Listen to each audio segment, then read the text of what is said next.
Excellence, Monsieur le Président de la République, dans le cadre de la remise du rapport général public établi par la Cour des comptes au titre de l'année 2021.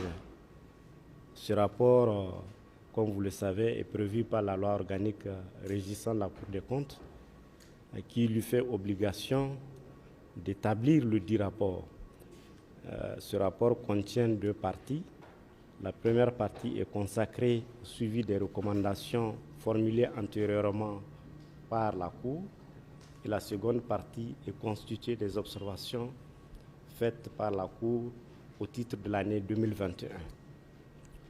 Le suivi des recommandations a révélé qu'il y a des recommandations qui ont été complètement mises en œuvre, d'autres ont fait l'objet d'une mise en œuvre partielle et d'autres encore n'ont pas fait du tout l'objet de mise en œuvre.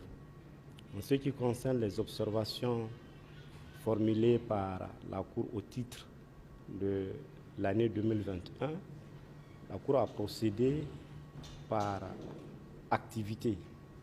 Vous savez que la première chambre a en charge les opérations de l'État et la Cour a relevé un certain nombre de dysfonctionnements, des irrégularités dans le cadre de la conduite de ces opérations de l'État. Ensuite, la seconde activité menée par la Cour, sont les opérations des collectivités territoriales. À ce niveau également, la Cour a relevé des irrégularités dans la gestion des collectivités territoriales ainsi que des dysfonctionnements dans le cadre de la mise en œuvre des activités par les dites collectivités territoriales. Ensuite, vous avez les sociétés, les entreprises, les projets. Dans le cadre de la gestion de ces sociétés, entreprises et projets, la Cour a relevé également beaucoup d'irrégularités et de dysfonctionnements à leur sein.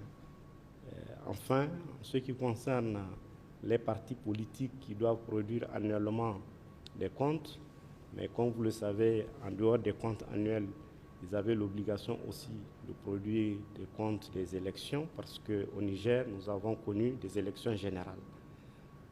À ce niveau également, nous avons constaté beaucoup de dysfonctionnements au sein des partis politiques en matière de production des comptes, mais aussi même les comptes des élections. Rares sont les partis politiques qui les ont produits.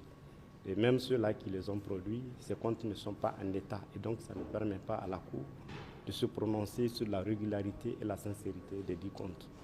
Enfin, les déclarations des biens des personnalités qui sont assujetties. À ce niveau également, nous avons plusieurs catégories.